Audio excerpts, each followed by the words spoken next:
talk later. Remember when we were growing up, we'd read about the great generals, General MacArthur, General George Patton, so many of our great generals. They used to have a thing called the element of surprise. You know what now the element of surprise is? Obama getting up and announcing that we will be attacking Mosul because we think a lot of ISIS is living there, a lot of the leaders. So guess what happens? About 2 hours later, all the leaders are gone. These are stupid people. Believe me.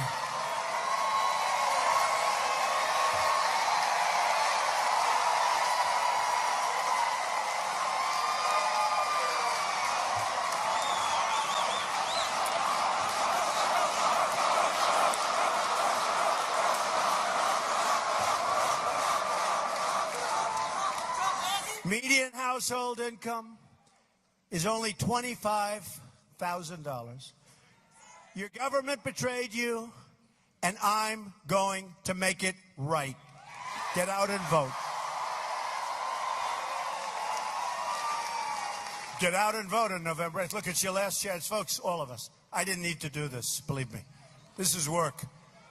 I'm getting piled on by these dishonest people like nobody ever. Like nobody ever. So I didn't need to do it.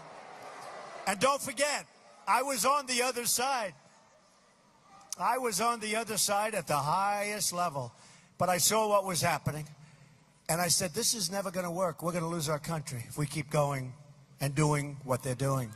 And I came over to this side, and I love this side, because we've created a movement that's never, ever been created before in this country. And they admit that. They admit it. You've heard me say it. Bill O'Reilly and others say the greatest single political phenomena in their lifetimes. That's what it is. Look at this arena. If these people were honest, they'd show this arena. Why don't you show the arena, folks? Why don't you show it?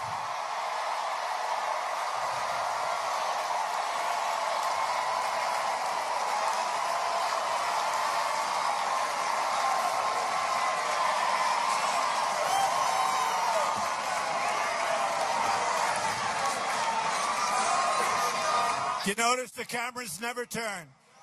Those cameras never turn.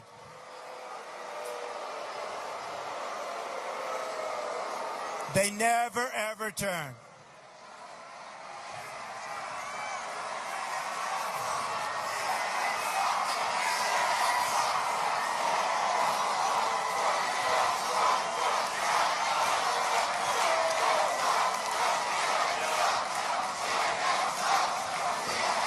All the time you go home and you want to see how was the crowd. And yet if Hillary has 500 people, they'll say, oh, she had a fantastic crowd. Here we have thousands.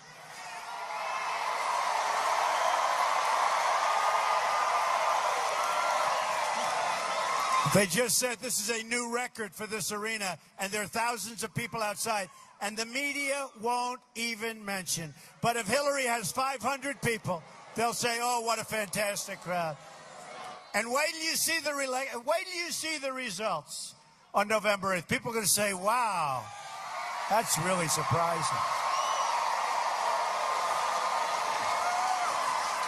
Because the whole deal is rigged, so you watch it, folks. Generations of failure and neglect are going to be coming to an end when we win this election on November 8th. I've been on the inside. I've seen how the system works. I think I probably know how the system works better than anybody. Now I'm on your side, and I'm here to fight for you, and we're going to win. Together, we're going to smash the corrupt establishment and deliver justice for the forgotten, and these are forgotten men and women. The forgotten men and women of this country. Hillary Clinton, as WikiLeaks proves, is a corrupt globalist.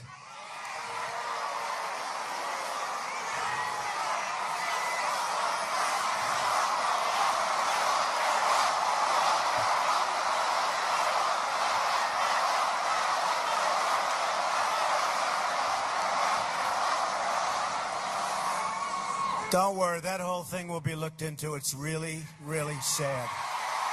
It's really, really sad. Yesterday you read the story of a great 4-star general who told one story to the FBI.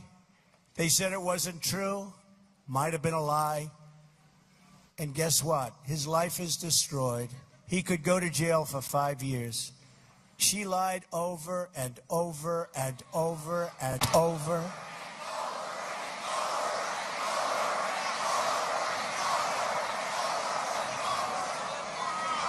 "39 times, right?" She said to the FBI on July 4th weekend, not recorded and not sworn in. Not recorded and not sworn in. She said, "I can't recall." 39 times. Well, that's a lie, because everything there she could recall.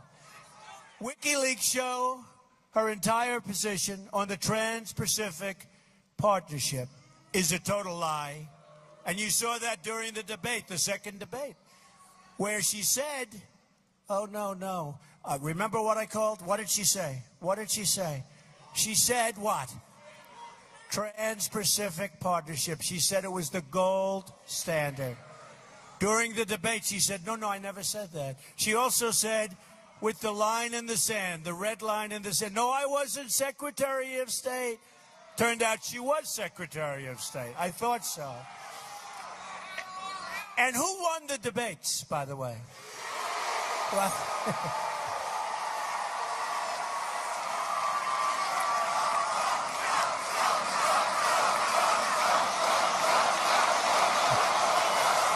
thank you. She's raking in money from foreign lobbyists. I'm running to represent America and America first. You, all of us, together. Me, you, everybody. We're going to renegotiate the Clintons' NAFTA. He signed NAFTA, the worst trade bill ever signed, done in world history. To stop TPP, we're going to stop TPP. That will be almost as bad as NAFTA. Nothing can be as bad as NAFTA. But Trans-Pacific Partnership will be almost as bad. And we're going to stand up to foreign product dumping and currency manipulation, the likes of which you've never seen. Makes it impossible for our businesses to compete. 70,000, you've heard me say this, I thought it was a typo. How could it be so much? 70,000 factories, and you know better than anybody in this area, have shut down or left the United States since China entered the World Trade Organization. Think of it, 70,000 factories. President Obama is out campaigning. He should be focusing on jobs, on ISIS, on crime, on bringing back our manufacturing, and not campaigning for Crooked Hillary. When I'm president, we're going to start making things again in America. And we are really going to start making things in your great state where I went to school, Pennsylvania.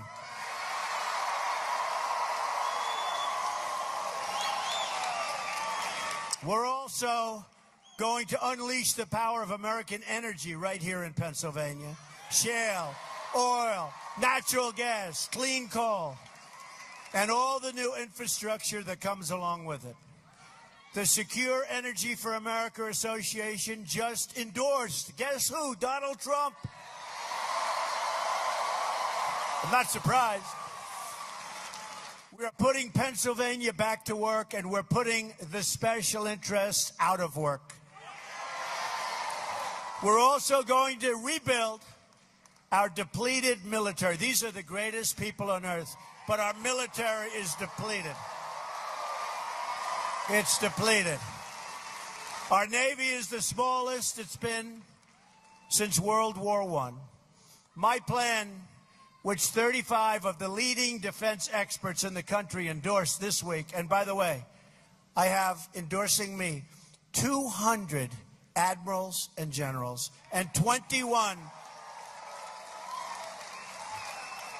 and 21 congressional, well, you know, the Medal of Honor. These are people that are seriously brave, more brave than me, I'll tell you that. Medal of Honor winners. We have 21, and we have 200 admirals and generals have endorsed Donald Trump. So we have the lowest number of ships since World War I. We will build the Navy back to 350 ships. That's the number that we need. We're going to have the largest effort at rebuilding our military since Ronald Reagan. And by the way, and this is when we need it, the world hates our president. The world hates us. You saw what happened with the Philippines. After years and years and years, they're now looking to Russia and China because they don't feel good about the weak America. Can you imagine this is happening to us? And that's a very, very strategic location. Remember, he didn't want Obama to come there a few weeks ago? Obama was supposed to visit there. He turned the plane. He left. He should have done that with other countries, you want to know the truth. Like when they wouldn't meet him at Air Force One. He should have said, Captain, let's get out of here. That happened in Saudi Arabia, right? That happened in Cuba, right? Probably the first time it's ever happened in the fabled history of Air Force One. So all of this will require a truly national effort. The Philadelphia Naval Yard is a perfect example. I will instruct my Secretary of the Navy to study locations like Philadelphia with a long history of service to our military and proximity to vibrant private industry. What's a better place? And find ways to involve them in this national effort. We're bringing jobs back to Philadelphia. We're bringing jobs back to Pennsylvania. We will rebuild our Navy, and we will do it with American steel, made right here in Pennsylvania. There won't be dumping. There won't be dumping, and there will not be currency manipulation. And if there is, there's going to be a price to pay. Don't forget, we're the piggy bank. We've rebuilt China. They've taken so much money out of our country. We've rebuilt. You have to see the airports, the roadways, the tunnels. And we have stuff that's all falling down. Our infrastructure's a mess. As part of our plan for bold change to make your life better, we will also rebuild our massively depleted infrastructure. Instead of rebuilding other countries, our plan targets substantial new investment here at home to fix America's transportation, drinking water, and other vital infrastructure. This can be achieved through a focus on public-private partnerships, proven financing programs, and tax credits that incentivize companies to make major job and wealth-producing investments in your community. This means help for projects like the Pennsylvania Turnpike, as well as the Pennsylvania portion of the Appalachian Highway System, which are falling apart in all due respect. My plan will also help Pennsylvania upgrade or replace bridges in the Commonwealth that have been deemed structurally deficient. So many of them. You almost don't want to ride across, right? Does anybody ever want to swim and just relax and know you're going to be alive? No, there's so many are structurally deficient. Obama, and we don't do anything. We'll go to different places in the Middle East. We have spent now $6 trillion in the Middle East. And we are in far worse shape than we were 15 years ago. If we would have done nothing, you wouldn't have the migration, you wouldn't have the wars, you wouldn't. We are so much further away than we were before we spent. So we spent $6 trillion. $6 trillion. We spent $6 trillion. And what do we have? A total mess. A total and complete mess. So if we did nothing, if we did absolutely nothing, we'd be in great shape. Unbelievable. And then we back the rebels. The rebels turn out to be worse than the guys that were there in the first place. We don't know who the hell we're backing.